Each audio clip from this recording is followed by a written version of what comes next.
Olá, bem-vindos, bem-vindas a todos e a todas que nos acompanham hoje aqui. É um prazer para mim poder estar aqui com vocês. Eu sou Miriam Vilela, sou diretora executiva da Carta da Terra Internacional e do Centro Carta da Terra em Educação para o Desenvolvimento Sustentável, que está localizado aqui na Costa Rica, na Universidade para a Paz.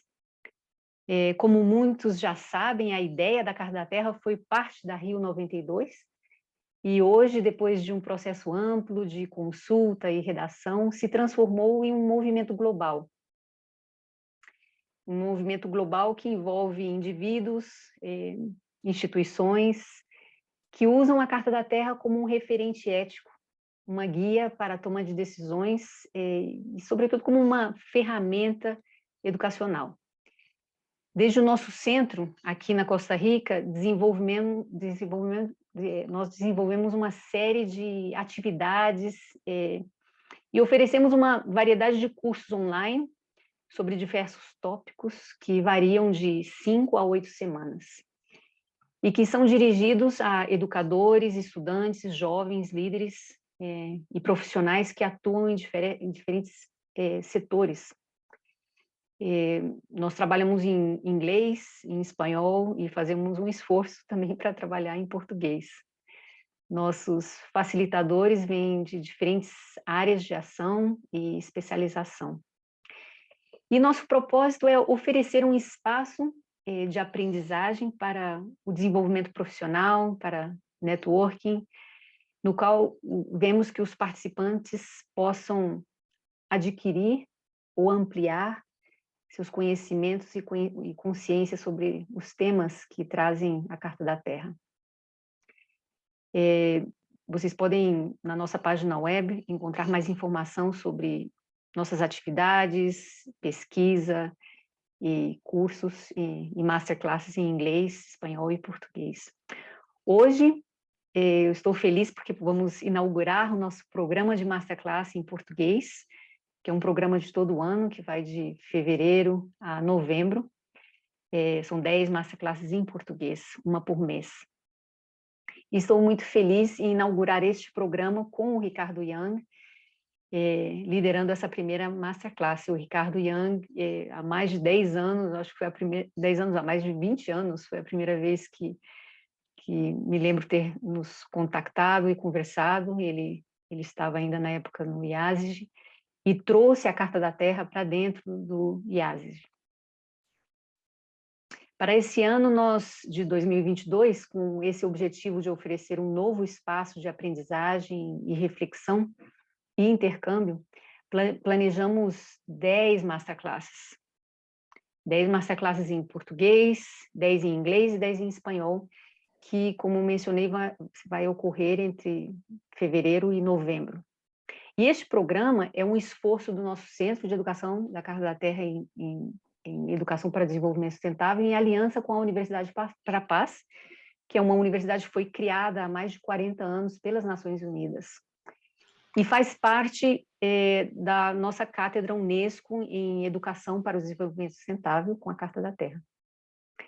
Essa cátedra procura desenvolver programas e investigação e educação, programas de educação e formação naquele ponto de interseção entre o conceito da sustentabilidade, valores e ética e educação. Quem desejar pode participar na íntegra de todo o programa de Masterclass, que vão poder receber um certificado especial com informação de todas as aulas em que participou, também com o número de horas. E é um grande prazer para todos nós poder ter vocês aqui nesse primeiro encontro. Esperamos que vocês desfrutem. Antes de passar a palavra para o Ricardo Young, que agradeço muito por poder estar aqui conosco, quero informar que esse primeiro momento, vamos começar com um primeiro momento de uma apresentação, com uma fala do Ricardo, por cerca de 30, 40 minutos. Depois vamos abrir um primeiro momento, um primeiro espaço para tirar dúvidas, escutar comentários de vocês. E logo vamos ter um momento que vamos dividir o grupo por uns minutos, não mais de 10, colocando algumas perguntas que o Ricardo preparou para vocês, perguntas norteadoras relacionadas ao tema, obviamente, a ser tratado hoje. Isso com o fim de que vocês possam trocar ideias e conhecer e talvez gerar ainda outras perguntas. Então, em seguida, depois desse momento, vamos retomar no grupão, numa plenária, para um outro espaço de interação com o Ricardo. Estamos? Vamos lá? Ricardo, a palavra está com você e muito obrigada por estar aqui conosco. Ricardo. Oi, Miriam. Boa noite a todos. Estou vendo aqui vários rostos familiares, gente amiga. E estou muito feliz de estar nessa Masterclass e começando a conversar sobre um aspecto bastante desafiador, né, do nosso tempo, que é a ética da sustentabilidade, né, e qual o papel que a Carta da Terra tem nisso. Então, a ideia hoje da nossa conversa é que eu vou fazer uma pequena digressão sobre as origens da Declaração Universal dos Direitos Humanos.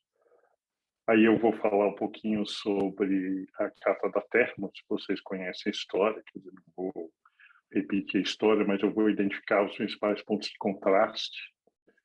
E vou também falar um pouquinho das ODS, né, que é um terceiro tripé, né, desse arcabouço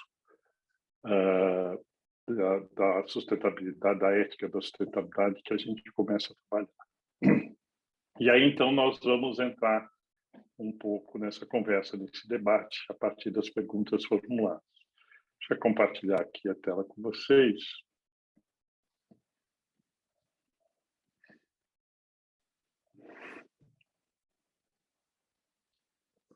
Então, a primeira pergunta, né? Bom, só uma pequena apresentação.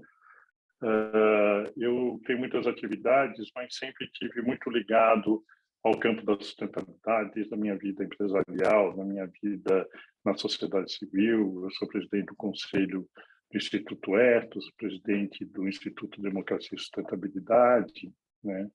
Tive um período na política e sempre em torno do tema da sustentabilidade.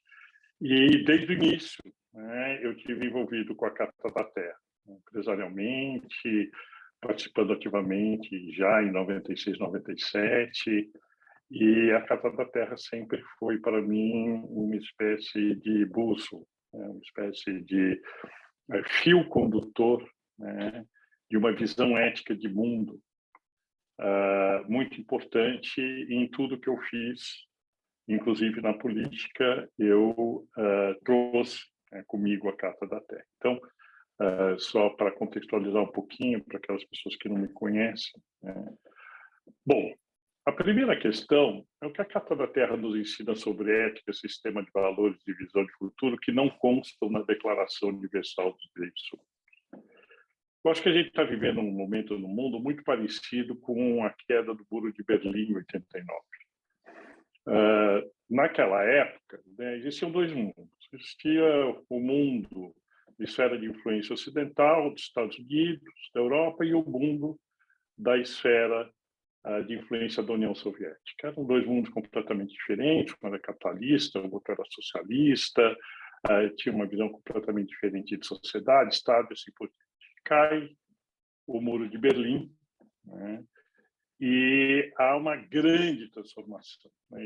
Nós começamos depois de 88, 89, um processo de globalização. A questão da sustentabilidade ainda não estava muito presente, mas houve uma confusão ética enorme.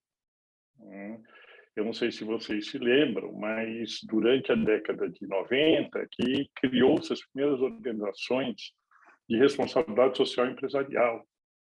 O BSA nos Estados Unidos, a Contability na Inglaterra, o Global Compact nasce em 99, 2000. Né?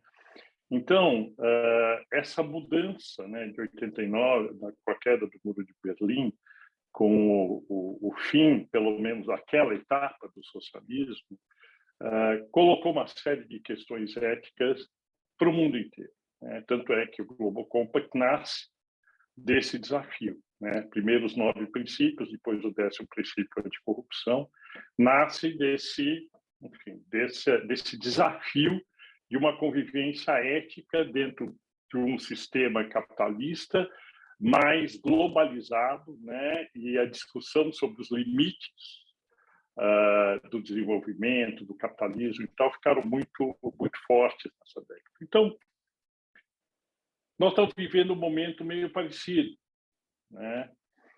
Já em Davos, né, há 2 anos atrás, o Klaus Schwab abre a conferência de Davos dizendo que nós estamos conhecendo o fim da era do capitalismo como nós, enfim, concebíamos como capitalismo dos acionistas, né?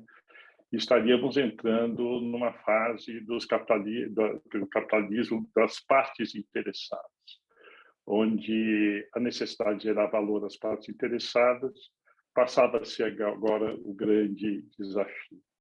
E com isso surgiram vários desafios, a gente vai voltar nisso lá na frente, mas o ponto é que acho que todo esse turmoil, né, todo esse terremoto ético de valores que surgiu com a queda do Muro de Berlim, ele, de uma certa forma, numa outra oitava, ele se repete agora, né, com o fim do capitalismo predador, ou o fim de uma visão do capitalismo de recursos infinitos, etc. Né? Então, o que é que não constava na Declaração dos Direitos Humanos? Né? Quando nós falamos de direitos humanos, lembra que o tripé, né, social, ambiental e econômico, da sustentabilidade, ou a governança, né, no acrônimo ESG, governança socioambiental, né, ele fala dos direitos humanos muito ligados à visão dos direitos humanos da Carta da Terra, né, da Declaração Universal dos Direitos Humanos.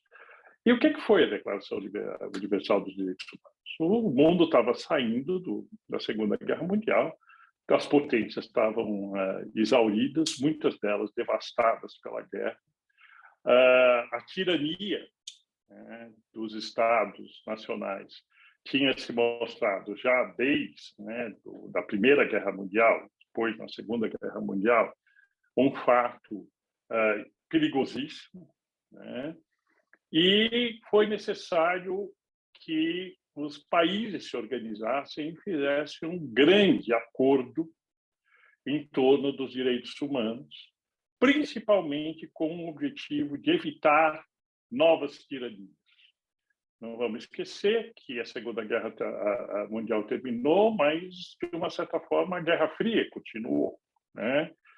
E era fundamental se ter uma declaração de compromissos éticos que estivessem além da natureza dos Estados e protegessem os cidadãos dos próprios Estados, né? Então, esse foi o grande papel da Declaração Universal dos Direitos Humanos.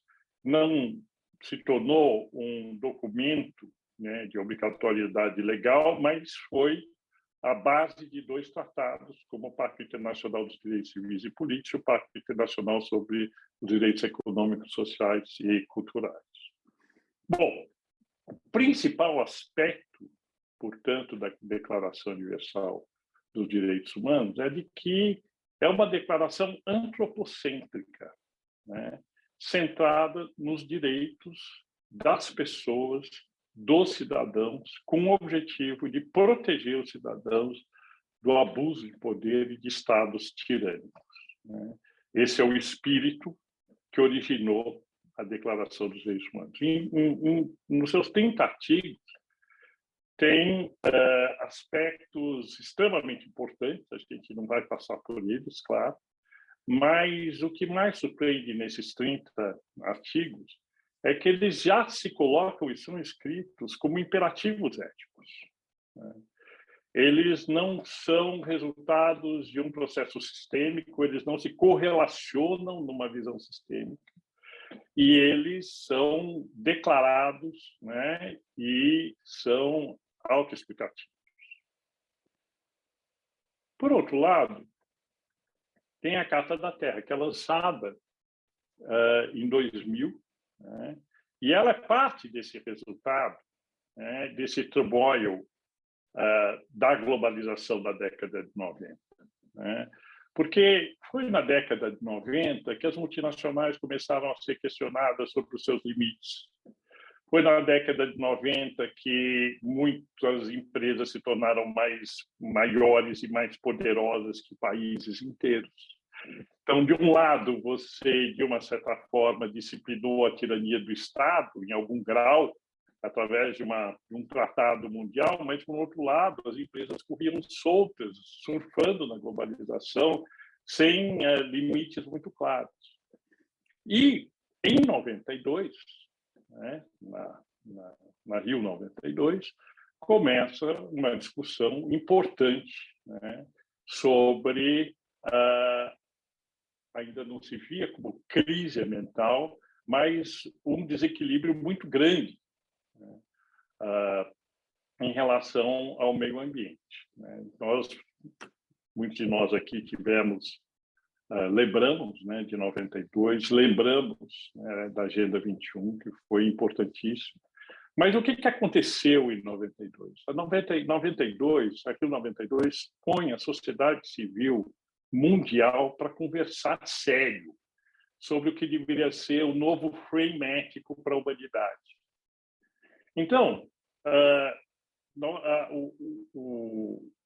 a década de 92 acaba cabalando, né, uma nova visão de planeta, né, e a necessidade de se pensar os direitos de forma muito ampliada.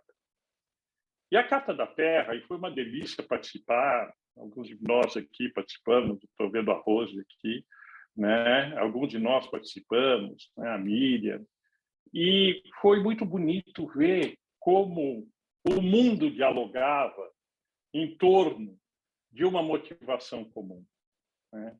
Completamente diferente do que a gente vê hoje, né? Hoje a gente vê um mundo fragmentado, um mundo polarizado, e na década de 90 havia uma busca autêntica da sociedade civil mundial, né, por uma referência ética que fizesse sentido para todos os povos, para todos os países, e que tivesse um sentido histórico perene. Né? E aí nasce a Carta da Terra. E a Carta da Terra, ela tem 4 princípios poderosíssimos. Né?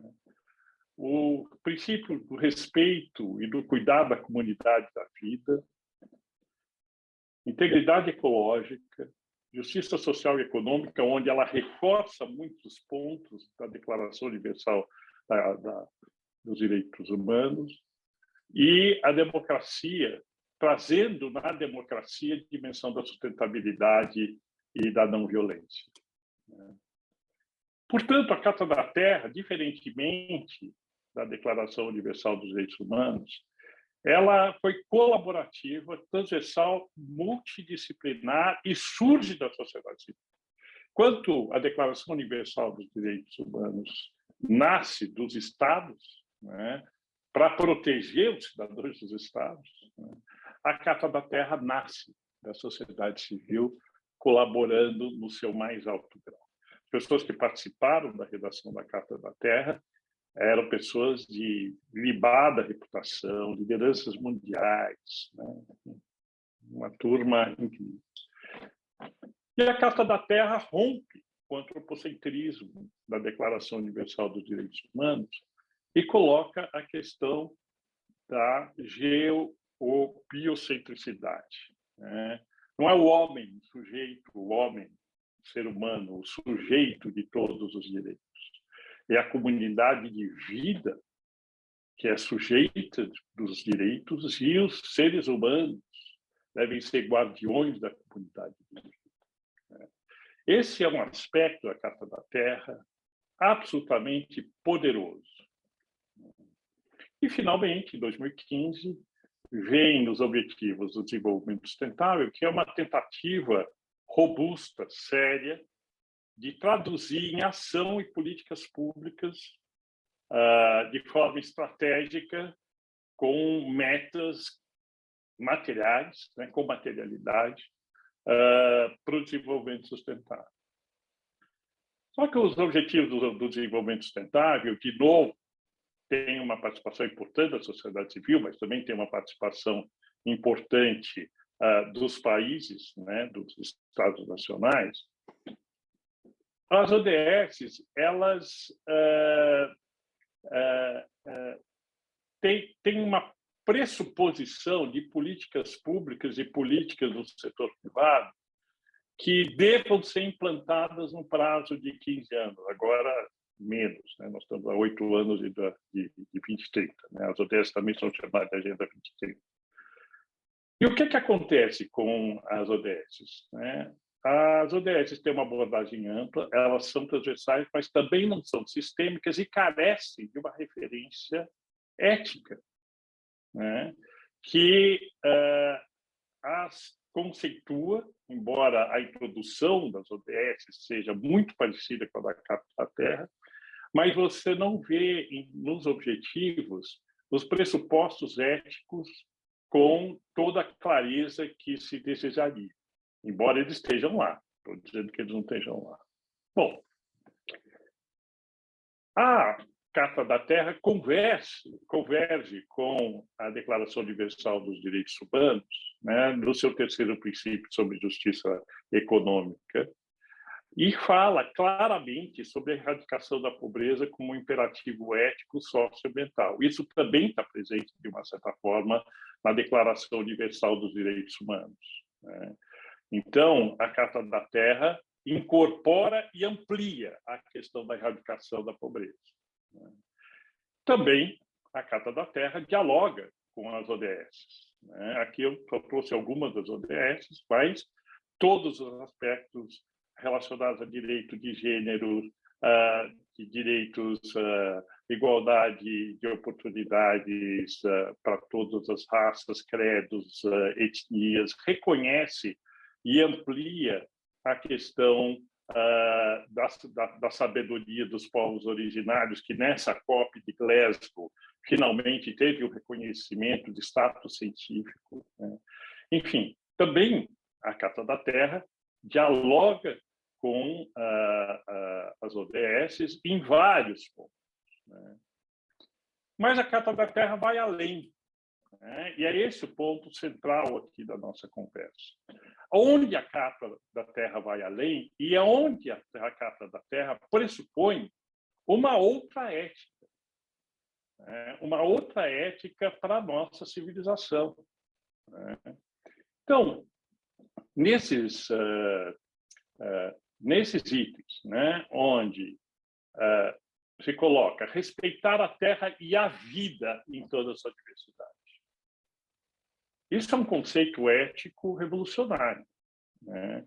Porque há o reconhecimento da terra como nossa casa, né? Como nossa casa comum, né? E a vida se manifestando em muitas espécies que não são humanas, e, aliás, a própria condição de sobrevivência humana interdependente da comunidade de vida. Isso é poderosíssimo, né? Cuidar da comunidade da vida com compreensão, compaixão e amor. Quer dizer, a relação com a natureza, ela muda. Ela deixa de ser utilitária, ela deixa de ser funcional e ela passa a ter uma relação de interdependência, troca e subjetividade, né? Quando se fala em compaixão e amor, se fala dessa responsabilidade maior da humanidade ser guardiã do sistema de vida, além da sua visão científica, além da sua visão econômica, além da sua visão utilitária da natureza. Construir sociedades democráticas que sejam justas, participativas, sustentáveis e pacíficas. Se a gente for lá na Declaração Universal dos Direitos Humanos, a gente vai encontrar o fortalecimento das instituições democráticas, Mas a Carta da Terra vai além, ela colocar, não basta ser democrática, justas e participativas, tem que ser sustentável e tem que ser pacífica. Né? A paz está presente na Declaração Universal dos Direitos Humanos, mas não na profundidade que está aqui na Carta da Terra. Né? No item 4, assegurar a generosidade e a beleza da terra para as atuais e futuras gerações. E aí tem duas questões fundamentais. Generosidade, reconhecimento da abundância da natureza. Né? Não da escassez, mas da abundância. E o que isso significa? Levantar a questão estética. Né? Vocês sabem que existe uma relação entre ética e estética muito estreita. Né? E a Carta da Terra traz a questão estética, né, como um dos valores precípios, né, indissociáveis desse cuidar da comunidade. E traz a intergeracionalidade, né? Quer dizer, a responsabilidade intergeracional, né? Que as gerações presentes são responsáveis pelos legados em relação às gerações futuras, e as gerações futuras são um elemento indissociável das decisões das gerações presentes. Isso não está na Declaração Universal dos Direitos Humanos. Né? Outro ponto, né, é a questão da integridade ecológica. Proteger e restaurar a integridade dos sistemas ecológicos da Terra. A Carta da Terra reconhece os sistemas ecológicos e reconhece a sua capacidade de regeneração. Então, a Carta da Terra, quando fala em generosidade, ela coloca com muita clareza que o ecossistema, a generosidade dos ecossistemas da natureza é imensa, se o ser humano não impedir que esse sistema se regenere. Né? Se o ser humano não impedir que os sistemas se regenerem, a natureza será sempre muito generosa. Né? Então, é fundamental garantir a integridade desses sistemas ecológicos. E quando você tiver dúvidas, seja prudente. De novo, a questão da compaixão, da prudência do cuidado. Né? Adotar padrões de produção e consumo e reprodução que protejam as capacidades regenerativas da Terra. Olha que coisa extraordinária. Né? Jamais ser saqueador da natureza. Né?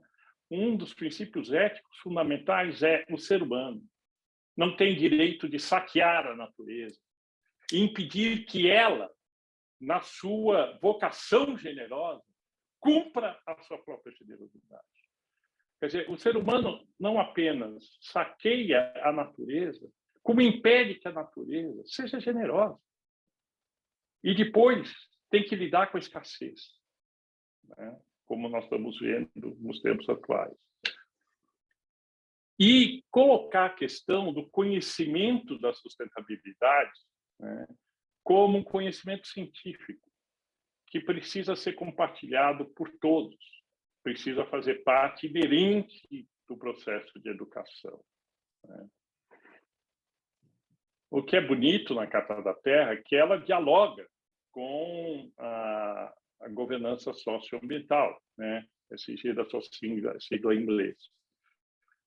Um dos grandes desafios da SG é que as empresas têm muita dificuldade de ter esse olhar sistêmico, né? Que não é a dimensão econômica, social e ambiental. São todas essas dimensões e suas relações. Né? Então, a Carta da Terra, ela dialoga e ela dá a referência ética para que a governança socioambiental possa ocorrer. Né? Então, quando diz assim, adotar padrões de produção, consumo e reprodução que protejam as capacidades regenerativas da Terra, ela coloca uma diretriz clara para toda a produção de alimentos, né? Para todo o agronegócio. Né?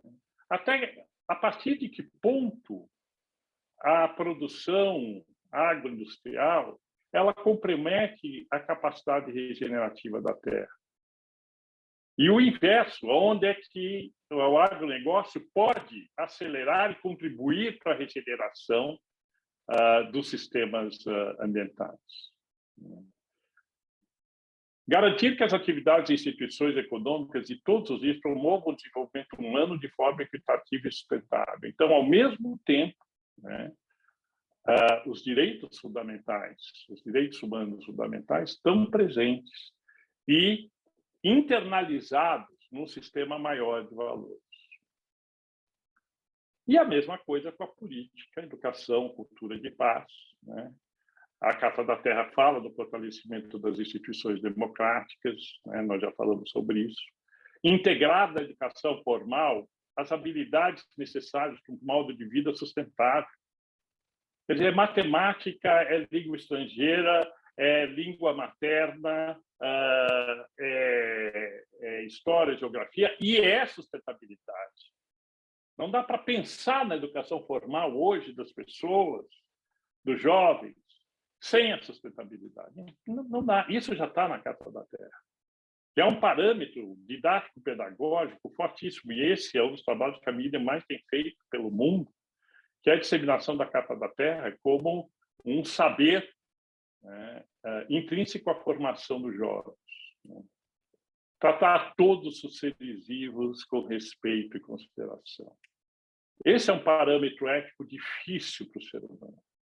Nós somos soberbos, nós nos achamos superiores, né? Aquela coisa toda. O Homo sapiens sapiens, né? Estamos lá no topo da cadeia, os predadores e tal, e esquecemos, né, que a nossa vida depende da comunidade de vida no planeta. E somos frágeis. E a Covid nos lembrou mais uma vez o quanto nós somos frágeis. E se não fosse a interdependência, se não fosse a colaboração internacional no mais alto grau, nós teríamos ido muito pior do que nós temos ido nessa pandemia. E, finalmente, né, não quero cansar vocês, a Carta da Terra propõe um sistema ético sistêmico, né? Uma proposição ética sistêmica, né? E nós que trabalhamos com organizações, empresas e tal, nós vemos a dificuldade que os gestores, em geral, e na política nem se fala, na política talvez seja pior, o pensamento sistêmico ainda não é uma referência. E a Carta da Terra coloca, né, claramente, né, que nós temos que reconhecer a magnífica diversidade de culturas e formas de vida. Somos uma família humana e uma comunidade terrestre com destino comum. Comunidade terrestre com destino comum. É imperativo que nós, os povos da Terra, declaremos nossas responsabilidades uns com os outros e com a grande comunidade de vida e as futuras gerações. Onde é que está isso? Em que tratado internacional essas responsabilidades éticas estão presentes?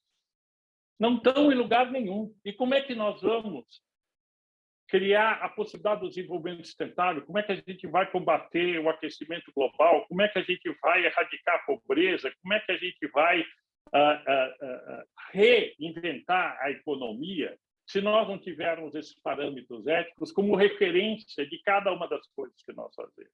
Né? E aí a Carta da Terra é corajosa, porque ela diz, olha, isso requer uma mudança de mente no coração.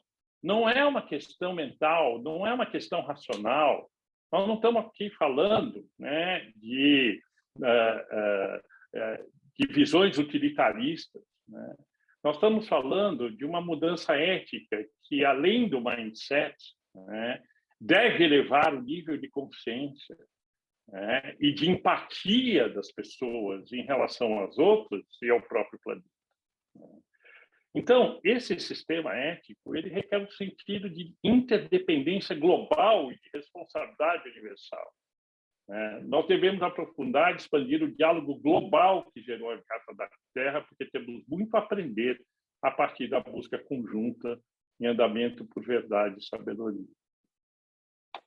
Então, essa é uma sinalização muito forte de que essa nova referência ética requer uma visão sistêmica, multidisciplinar, transversal, espiritual, psíquica e científica.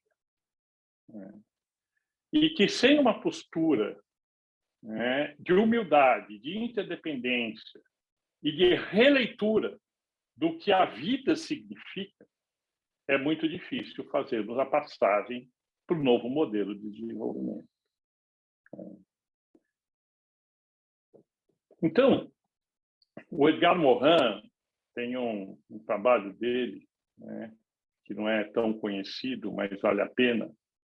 Ele fala da referência, na verdade, está no Método, naquela série de 6 livros que ele escreveu. Tem um livro que fala sobre ética, e nesse livro ele aborda a questão da ética sistêmica. E ele coloca 3 elementos fundamentais para a ética sistêmica. Primeiro, o nível de consciência.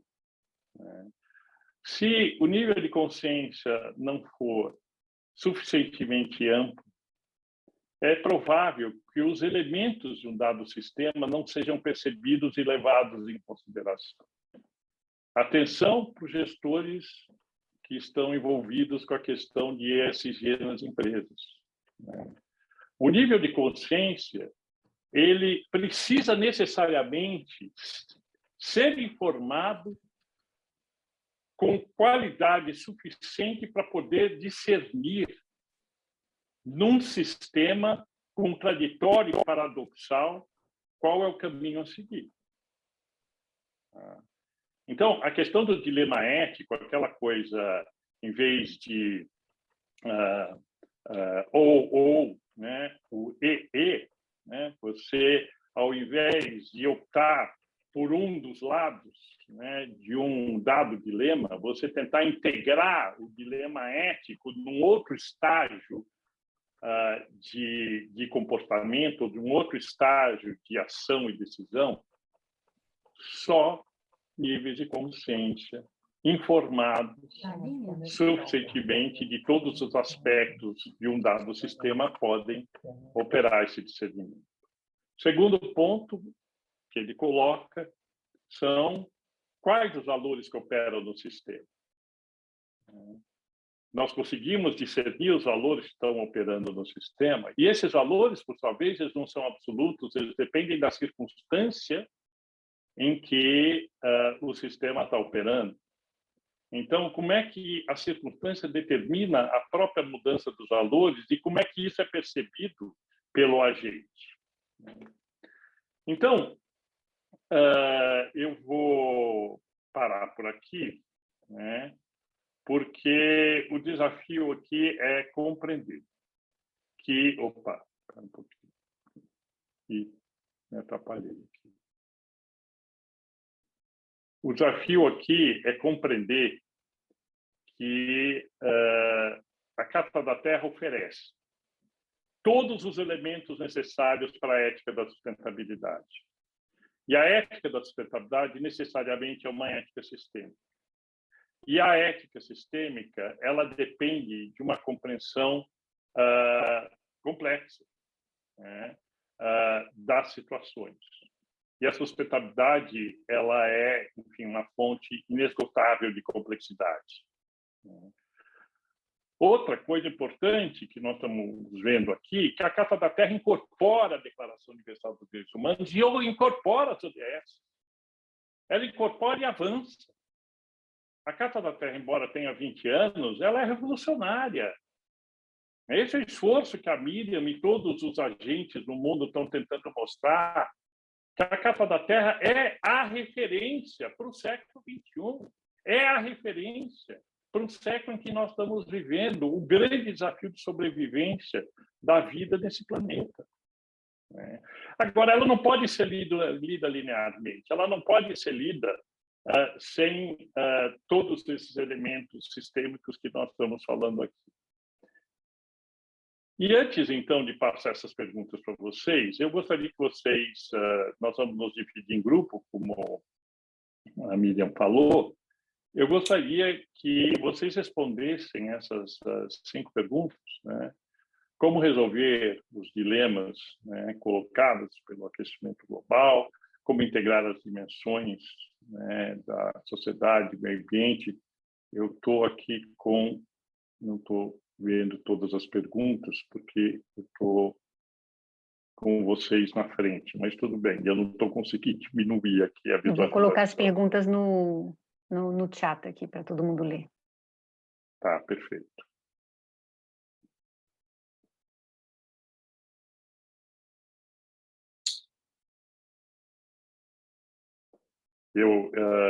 Bom, antes de interromper, então, o compartilhamento, para a gente olhar para as perguntas, eu gostaria que vocês respondessem essas perguntas, levando em consideração algumas questões, né? O que significa esse deslocamento dos valores com centralidade no ser humano para a centralidade na vida, né? O que significa essa ética sistêmica com um elevado grau de consciência?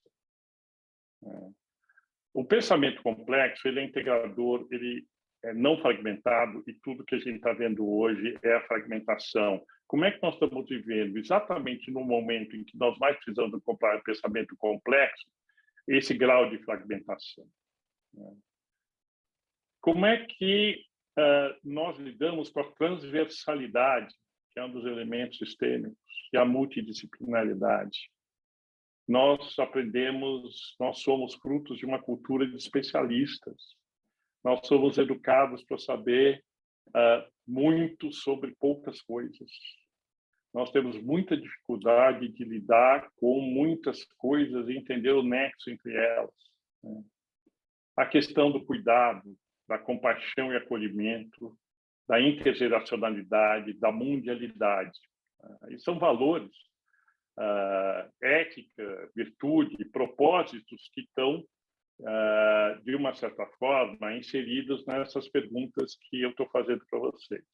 E para concluir, né, e para a gente ir para as perguntas e para o trabalho coletivo, o Ítalo Calvino escreveu um livrinho pequenininho. Na verdade, o livro foi consequência de 6 palestras que ele ia dar nos Estados Unidos sobre os rumos da literatura na virada do milênio, né?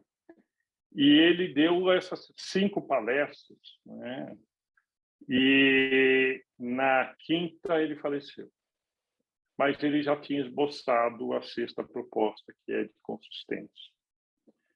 E é muito bonito esse trabalho dele, né? É realmente um legado de passagem, porque ele fala de literatura, mas ele está falando do mundo que a gente iria adentrar, onde ele fala que as qualidades, né, que precisam estar presentes em tudo que a gente faz, precisam ter esses atributos, né, de leveza, né, de rapidez, de exatidão, de visibilidade, de multiplicidade e de consistência. Para muitos, leveza e rapidez é uma contradição em relação à consistência, né? Multiplicidade, né, pode ser paradoxal em relação à exatidão. Mas quando nós vemos hoje, né, 22 anos passados, né, já dentro desse milênio, desse século XXI, nós vemos como esses atributos estão sendo desafiados e estão nos desafiando. Então, não se trata de trabalhar a dimensão ética da Carta da Terra apenas no seu aspecto filosófico. Tem que se trabalhar a Carta da Terra na prática e levando em consideração esses atributos, como fazer as coisas de forma consistente, leve, rápida, visível, múltipla, né? Enfim, exata. Então, essa é um pouco a referência que eu gostaria que vocês tivessem ao trabalhar essas 5 perguntas que nós vamos pedir para vocês conversarem. Ok? Ok. Ricardo, antes da gente passar para os grupos, né, pequenos, a gente queria abrir um espaço aqui de interação um pouco com você, para esclarecer qualquer dúvida ou um comentário das pessoas que nos acompanham hoje. E, na verdade, eu gostaria de começar. Você trabalhou durante muitos, e trabalha durante muitos anos nesse âmbito do setor privado, você mesmo como empresário e assim, quais são as dificuldades que você tem encontrado, ou oportunidades que encontrou nesses últimos 25 anos, em como fazer o mundo empresarial olhar para os direitos humanos, desenvolvimento sustentável, porque eu acho que tradicionalmente, de um ponto de vista convencional, é muito assim, a Declaração Universal dos Direitos Humanos, temas de ética global como a Carta da Terra, o desenvolvimento sustentável é uma coisa lá para Nações Unidas, ou as pessoas, é um bicho assim que não faz, né, parte, temas que não necessariamente são centrais para o mundo empresarial. Como que você viu essa mudança acontecer, mudança de modelos mentais, desde o ponto de vista do mundo empresarial, para abraçar essas questões na prática? Você viu mudanças nos últimos 25 anos? O Putin está muito em voga, né, em função desse conflito com a Ucrânia, né? E tem uma fala dele que está aí rodando nas redes sociais, onde ele fala o que foi a Rússia logo depois de 89, da queda do Muro de Berlim, né? Era um salve-se quem puder, né? Era uma absoluta loucura o que aconteceu com a mudança completa do paradigma daquela sociedade quando começou o capitalismo na Rússia. As pessoas tinham dificuldade de entender que elas eram donas da sua própria casa e tinham que cuidar da própria casa, tinham que cuidar dos telhados da sua própria casa, mas isso era o Estado que fazia, agora elas tinham que pagar por isso, né? E o que está acontecendo, né, é que a emergência das mudanças climáticas rompeu a forma com que a gente via o mundo, né, a forma tradicional que a gente via o mundo. Só que a gente não sabe ainda, né, como é que a gente vai operar essa transição. Ninguém sabe. Nós estamos numa transição de um sistema capitalista econômico não sustentável para a busca de um sistema liberal sustentável. Só que essa transição está sendo muito difícil e as pessoas têm muitas dificuldades de compreender. E aí, respondendo objetivamente a tua pergunta, o mindset dos empresários, em geral, é utilitarista. É uma visão utilitarista de otimizar os recursos para resultados. Só que os resultados hoje não são os resultados para os quais eles foram ensinados a otimizar. E a grande dificuldade dos empresários hoje é o que eu tenho que otimizar e o que é resultado. Porque, de um lado, tem os acionistas que continuam, mas tem uma sociedade civil cada vez mais exigente e tem os públicos relacionados também cada vez... Bom, então, o que é isso? Então, o grande desafio hoje não é que os empresários, as lideranças empresariais, não querem construir um caminho ESG. Não é à toa, né, que a palavra ESG, que é uma revisitação do conceito de responsabilidade social empresarial, etc., está aí em toda a literatura, está nos jornais, está nas revistas especializadas, está nas consultorias. Então, o desejo existe, mas o ferramental necessário para operar essa mudança não está aí. Então, o grande desafio hoje é de reeducação, né? O pensamento sistêmico é um saber a ser aprendido. Então, quando está aqui uma parceira minha, a Beatriz Pacheco. Nós trabalhamos juntos, né, na educação de executivos, em torno do conceito de ESG, né? Outro parceiro aqui também está presente, o Áureo, nós fazemos esse trabalho. E o que nós notamos é isso. Primeiro, a perplexidade quando os líderes empresariais descobrem que eles não sabem tudo. Segundo, a perplexidade de que os saberes necessários para poder operar essa mudança implicam interdependência, humildade, sabe? Reconhecimento dos limites.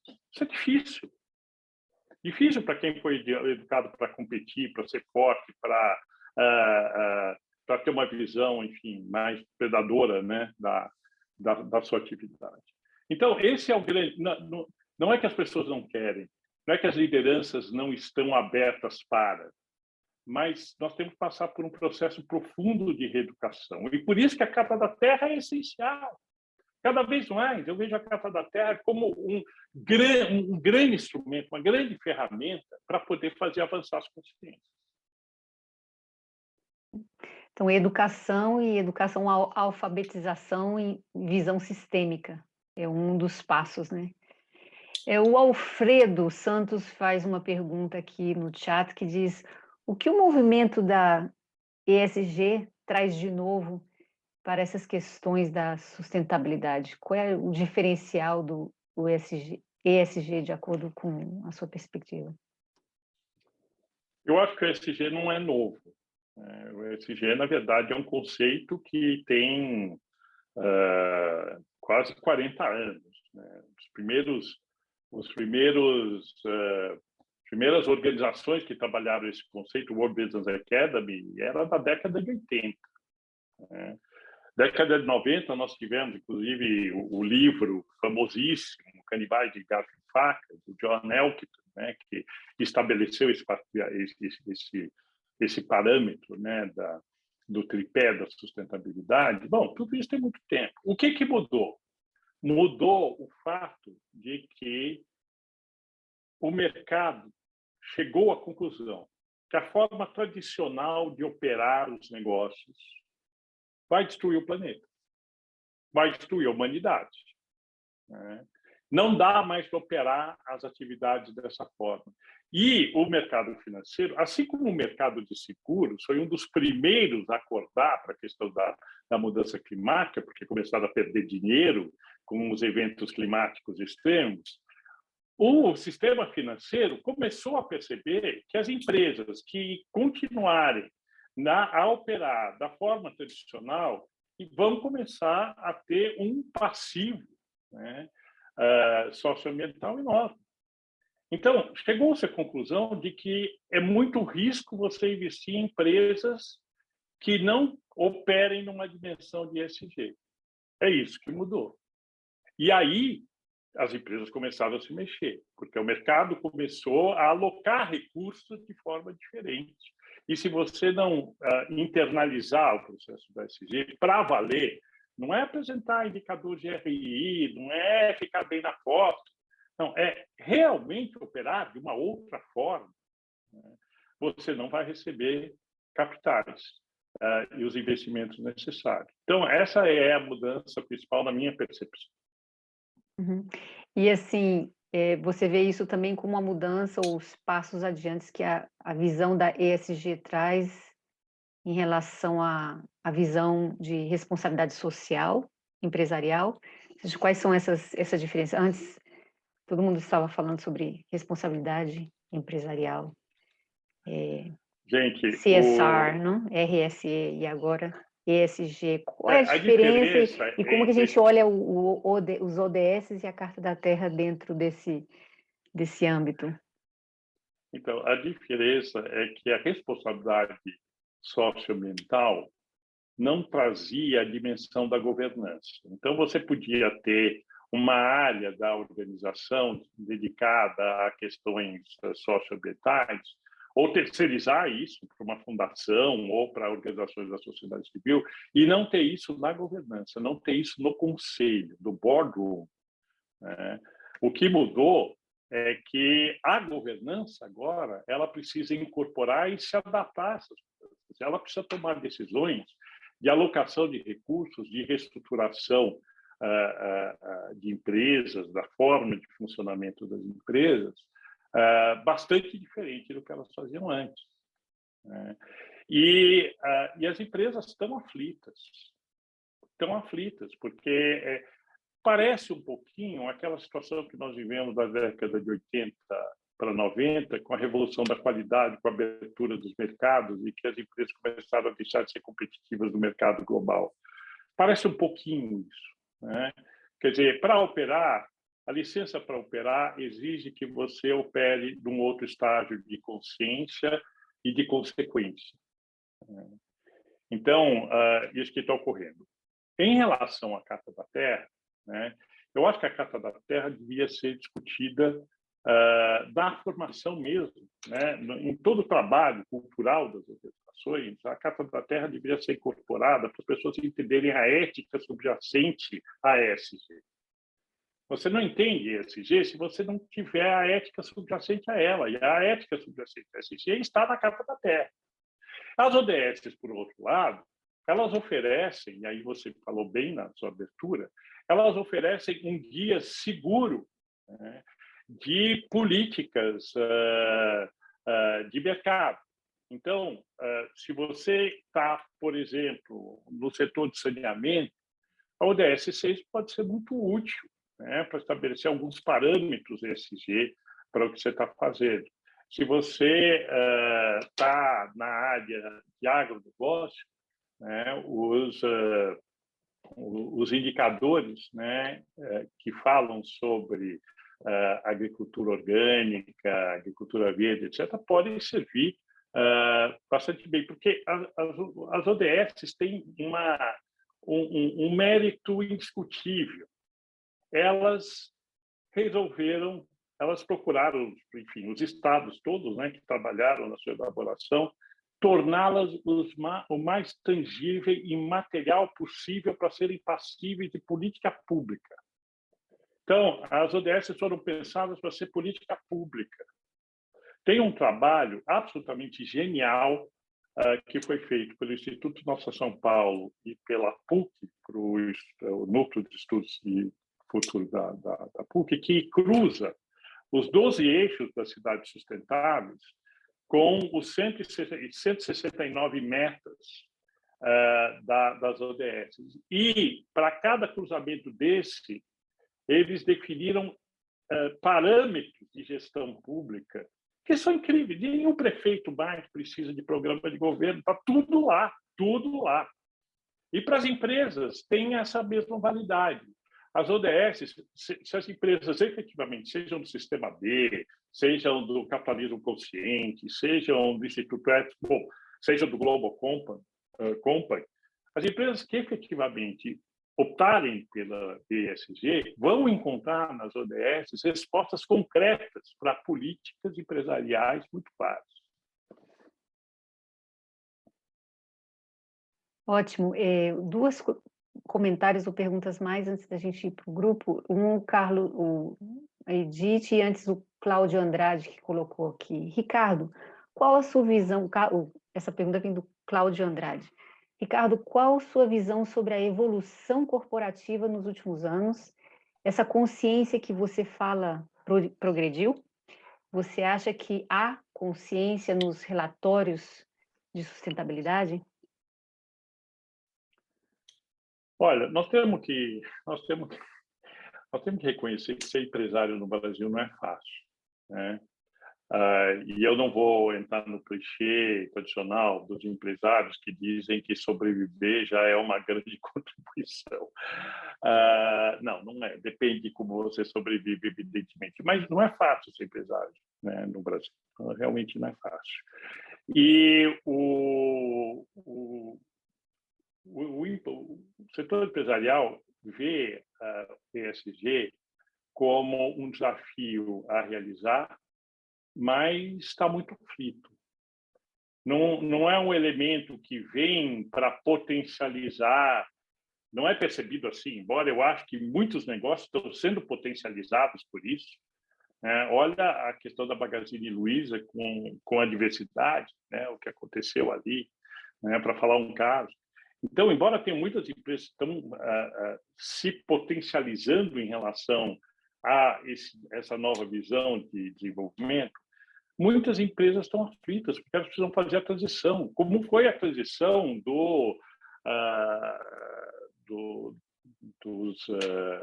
da tecnologia, né? Dos sistemas não digitais para os sistemas digitais, né? Quer dizer, é uma transição muito forte e as empresas estão muito aflitas. Agora, Cláudio, as empresas estão melhorando, né? O nível de consciência geral das lideranças empresariais estão melhorando, estão aflitas, pouco desorientadas, mas está melhorando no sentido de que estão abertas, né, para a mudança. E só para complementar, claro que os relatórios ajudam muito. Muitos são greenwashing, né? Aquela coisa de ir lá preencher, responder perguntas sem compromisso de fato com o que está sendo respondido. Mas não importa. É inegável, e eu que estou na janela desse ônibus, né, por 4 décadas, muita coisa melhorou. Muita coisa melhorou. Uhum. Então, só para esclarecer, a pergunta do Cláudio, eu li mal, mas era: você acha que há consistência nos relatórios de sustentabilidade? Eu acho que você respondeu, né? Edith, você quer fazer um comentário ou pergunta? Eu entendo. Você pode abrir o seu microfone. Grata, boa noite. Muito bom te ouvir, Ricardo. E, nossa, viajei aqui com tua história dentro das histórias, que eu gosto muito. E ficou muito forte para mim, e tem sido muito forte para mim, essa perspectiva da reeducação. Como nos reeducarmos, isso, inclusive, que você trouxe, que para mim faz muito sentido, reeducar o coração e as mentes para uma visão sistêmica, para uma visão que de fato, olhe para a comunidade de vida e não só para o seu próprio umbigo, né? Que é como nós fomos educados, cada um no seu quadrado. Quando você traz essa perspectiva da reeducação, algo que ficou muito forte para mim, que é, a minha percepção é, nós precisamos fazer isso, reeducar as mentes, os corações, no sentido amplo, nessa perspectiva sistêmica, e, ao mesmo tempo, parece que é uma contradição muito grande quando a gente olha para o momento atual, que é a questão do olhar só para não sei se só, mas muito focado no mundo tecnológico, onde nos separa novamente em pequenos guetos e que me parece que a tecnologia talvez não contribua tanto para esse momento que nós precisamos de reeducar as mentes e os corações para essa ética que a Carta da Terra nos propõe. E que eu também acredito que ela é, de fato, não só um caminho, mas uma estrada já bem aberta para a gente desenvolver projetos e programas curriculares voltado a essa reeducação das mentes e do coração. Então, eu queria que você comentasse um pouquinho como que é a tua percepção desses dois universos, do momento tecnológico que nós vivemos e dessa necessidade de reeducar as mentes e os corações. Será que essas duas coisas casam? E como a gente pode fazer essa complementariedade que você disse anteriormente, né? Não soltar um e segurar outro, mas como fazermos isso? Bom, uma parte da sua pergunta você mesmo respondeu, né? Não dá para fazer essa reeducação, né? É quase uma realfabetização, sem envolver as dimensões física, psíquica, mental, né? Inclusive espiritual, né? Quer dizer, esse processo ele não pode ser um processo mental. Não é a aquisição de habilidades, né? Não se ensina o virtuoso a ser virtuoso apenas pela melhor técnica. O virtuoso expressa pela melhor técnica a alma, né? Então, quando nós estamos falando de reeducação, nós estamos falando de um processo tridimensional, no mínimo, né? Que envolve a experiência, envolve a mente, envolve as emoções. É outro processo de educação que nós estamos falando. Não é a educação tradicional. Nós estamos falando de uma educação onde a experiência tem um papel muito importante, onde a vivência tem um papel muito importante, a ciência tem um papel muito importante. Então, um dos desafios, né, que está na multidisciplinaridade, na transversalidade, é você ter, num processo pedagógico, todos esses elementos, né, de forma a que se dê um salto de consciência. Nós estamos falando de salto de consciência, não é um processo linear, não. Né? Acumula, de repente dá um salto. Né? Então, é um processo diferente de reeducação. E o segundo ponto que você falou, puxa, me fugiu, não podia ter me fugido o segundo ponto.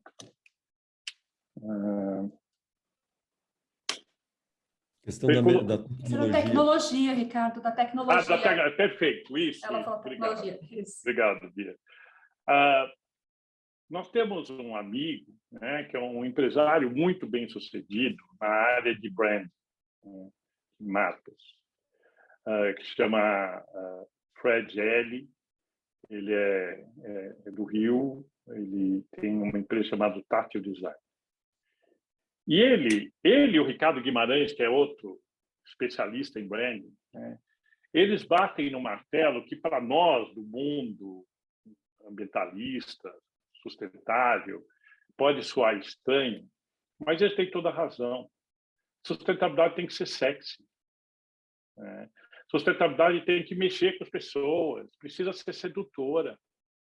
Sabe? Essa coisa da obrigação, tem que fazer, do dever, não vai atrair os jovens, não vai encantar os jovens. A gente tem que falar um pouco como a Carta da Terra faz, a gente tem que falar do sonho, a gente tem que falar da grandeza, a gente tem que falar da generosidade, a gente tem que falar de amor, a gente tem que falar de interdependência, a gente tem que falar do coletivo transformando. Nós temos que falar de coisas que engajem as pessoas. Então, nós não sabemos fazer isso direito, gente.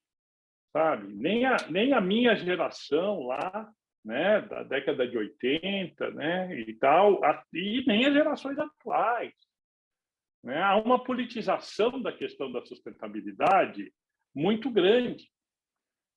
Há uma contaminação do ativismo, né? Muito grande. E não é o ativismo tradicional da resistência, da luta, da conquista que nós estamos falando aqui. Nós estamos falando de um outro nível de transformação. Nós estamos falando da transformação pelo compromisso profundo, pelo amor, pela compaixão, pela interdependência, por essa coisa maravilhosa que acontece quando a gente consegue fazer as coisas com os outros, quando a gente realiza as coisas com os outros, né? E a gente se sente tão melhor, tão maior, tão mais empoderado. Então, são essas coisas que a gente ainda precisa fazer e a gente não sabe fazer. E aí, de novo, acho que a Carta da Terra oferece um roteiro. Eu não sei se vocês se lembram, talvez alguns aqui se lembrem, quando o Capra escreveu Ponto de Mutação, foi feito um filme. Foi feito um filme chamado Ponto de Mutação. Chatíssimo. Né? No início era muito chato. Né? Mas esse filme conseguiu traduzir o ponto de mutação numa linguagem que muita gente conseguiu entender. E esse filme disseminou o ponto de mutação num grau que o livro somente não teria conseguido. Então, eu acho que nós temos uma lição de casa, né, de entender como é que nós podemos traduzir a sustentabilidade. Então, por exemplo, quando a Greta né, ela vem e aparece no cenário mundial, né, numa atitude política super importante, louvável, juntando jovens, dizendo vocês estão sequestrando o nosso futuro e etc. Muito legal. Mas aí, rapidamente, começa a lidar com os limites do ativismo. Rotulagem política e etc, etc, etc. A gente tem que ir além disso. A gente tem que ir além. Por exemplo, vocês ouviram a fala da Chai Soon-Hui em Glasgow? A única brasileira que falou. Foi uma fala tão linda, gente. Tão linda. Porque veio do amor. Não foi uma fala que veio da luta, não, veio do amor, veio da compaixão, veio da intergeracionalidade, sabe? Então, é por aí. Também nós, né, do mundo da sustentabilidade, precisamos aprender muito. Nós precisamos aprender outras formas de falar, outras formas de lidar, outras formas de construir processos, né? E está muito além da forma tradicional, do ativismo tradicional. Perfeito, obrigada. Gente, vamos nos dividir em grupo, ok? Vamos lá? Eu vou colocar aqui, de novo, talvez 5 perguntas que o Ricardo queria compartilhar com vocês, com perguntas norteadoras, que podem orientar aí um pouco o diálogo de vocês. Acho que a primeira intenção aqui, quando a gente dividiu o grupo de 3 pessoas, cada um, é que vocês se conheçam, obviamente, compartilhem seus interesses e logo possam entrar um pouco num compartilhar sobre o que vocês escutaram, sobre o tema, né? Declaração Universal de Direitos Humanos, Carta da Terra, os ODS, que isso tem a ver com o mundo empresarial, e possam agora também, logo depois disso, olhar um pouco desde a visão do Ricardo, a de vocês, e dar uma olhada para essas perguntas. Tá bem assim? Vamos lá? Então, vamos dividir o grupo em uns 15 minutos, nós voltamos aqui para o grupo grande. Até já. Bom, primeiro, agradeço a todos vocês por participarem, por estarem conversando, estarem se aprofundando sobre esses temas. Isso, por si só, é revigorante. Agora, eu queria fazer um pouco de ressonância com a fala da Séries, né? Que eu teria tudo para me reconhecer no que ela fala, né? Mas, ao mesmo tempo, alguma coisa dentro de mim não deixa, né? E eu tive a sorte de viver muitos papéis na minha vida, né? Eu fui empresário, dirigente de organizações da sociedade civil, tive na política 8 anos, né? Hoje eu oriento empresários, trabalho com educação empresarial, estou na universidade e pude ver essas coisas de muitas perspectivas, né? E uma coisa que me chamou muito a atenção é que, quando eu era uma liderança empresarial, bastante ativo no mundo empresarial, eu conheci gente extraordinária.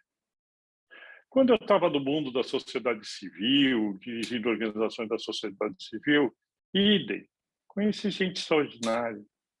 Aí eu fui para a política, né, e tive na política, e mesmo na política, eu conheci gente extraordinária, né? Aí fui para a universidade, e na universidade conheci gente extraordinária. Tem gente extraordinária em todos os lugares, né? Gente fazendo coisas incríveis em todos os lugares. E uma das coisas incríveis da minha experiência na política, eu fui candidato a senador, prefeito, tive mandato de vereador na cidade de São Paulo, foi que eu não entendia como São Paulo funcionava, né? Porque São Paulo é entropia por definição, né? Tem tudo para não funcionar. E como é que uma cidade de 12 milhões de habitantes funciona? Quando eu fui vereador, eu descobri que São Paulo funciona porque São Paulo é um sistema que se autogoverna de múltiplas formas, e múltiplas dimensões, e múltiplos territórios. São Paulo não é uma cidade. São Paulo é um universo que se auto-organiza. E em cada núcleo de auto-organização, fosse nas comunidades, fosse nas associações, fosse nos movimentos sociais, etc., tinha gente extraordinária. Né? Então, nós vivemos talvez um pouco aquela metáfora da física quântica, né? Que a física quântica diz que num dado momento o universo se dobra e você consegue dar saltos quânticos no universo passando, né, de uma dimensão para outra do universo. Aliás, a série a Fundação, né, mostra isso muito bem. E o que acontece no nosso tempo é que a gente vive um pouco essa situação. Nós vivemos múltiplas dimensões da realidade simultaneamente. Né? Nós podemos viver qualquer realidade. Se a gente quiser viver a realidade da internet dark, da internet profunda, a gente vai viver. Se a gente quiser viver a realidade da solidariedade, da união, a gente pode viver. Né? Um dos grandes desafios do nosso tempo é que a gente flutua no mosaico. Né? E tem tudo, existem todas as dimensões ocorrendo ao mesmo tempo, e como a tecnologia anulou a distância entre tempo e espaço, né? Você vive espaços diferentes em tempos diferentes, com pessoas diferentes, enfim. Por que é que eu estou dizendo isso?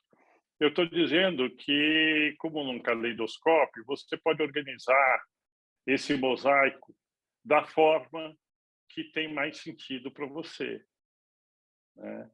Quer dizer, você pode encontrar e organizar as referências da vida de forma que faça sentido para a gente. Né? Então, se eu não quero coisas tóxicas, por que eu tenho contato com coisas tóxicas? A começar por notícia. Por que eu tenho que só ver notícia tóxica? Né? Nós sabemos que a mídia, as redes sociais, etc., são, enfim, né? São o território das notícias tóxicas. Nossa, mas tem tanta notícia não tóxica.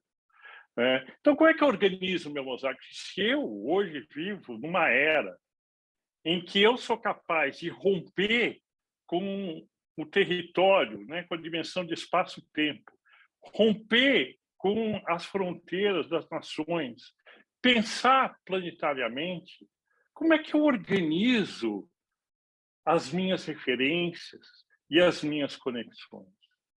E se eu organizo isso de forma razoável e consciente, só posso ser otimista. É impossível não ser otimista. E não é dar uma de poliana, de não ver o lado que... Mas o lado, esse lado que a série descreveu, que eu vejo também em muitos lugares, ele é parte da realidade. Ele é uma das dimensões da realidade, ele não é a realidade.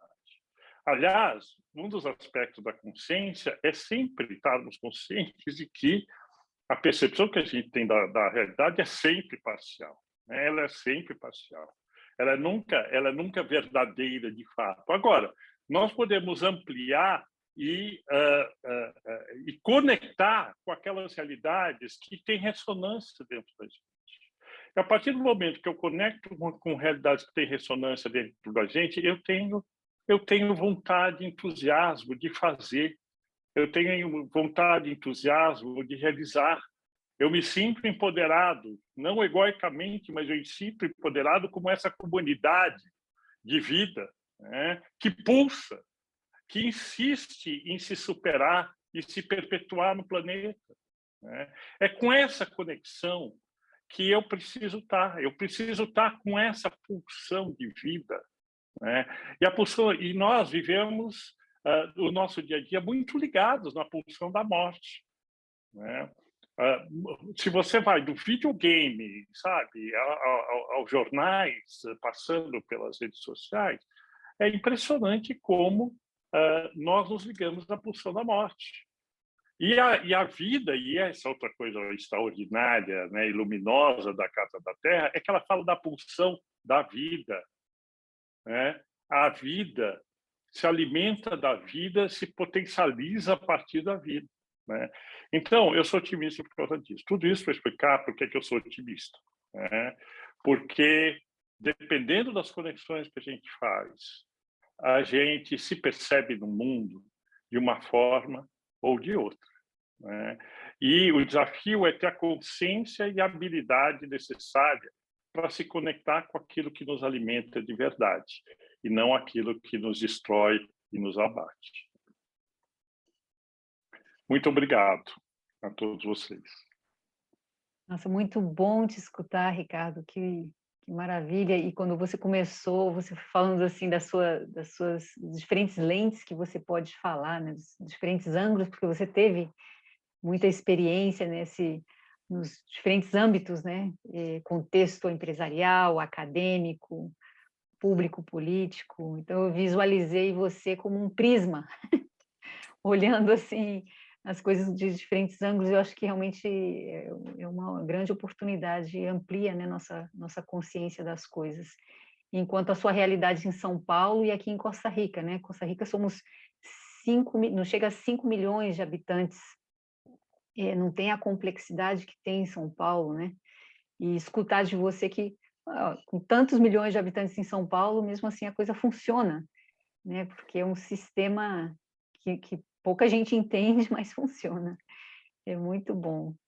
Bom, gente, nós vamos ir terminando por hoje, mas como eu mencionei anteriormente, é um grande prazer a gente começar essa série, esse programa de 10 masterclasses com o Ricardo Young, com quem eu tenho aprendido durante mais de 20 anos e me inspirado muito. Agradecer realmente ao Ricardo por ter topado e convidar todos vocês a nos acompanhar. A Daniela colocou aí, acho que vou colocar de novo aqui, que temos uma série de masterclasses entre fevereiro e novembro, em português, em inglês, em espanhol, e todos estão convidados a tomar essa oportunidade, tá bom? Em março, vamos ter a próxima, né, a masterclass com a Lia Diskin, aí vocês podem encontrar informação sobre isso. Então, muito obrigada a todas, um abraço aqui da Costa Rica, e que fiquem bem. Boa noite, agradecendo Obrigado, aqui. Miriam. Obrigado.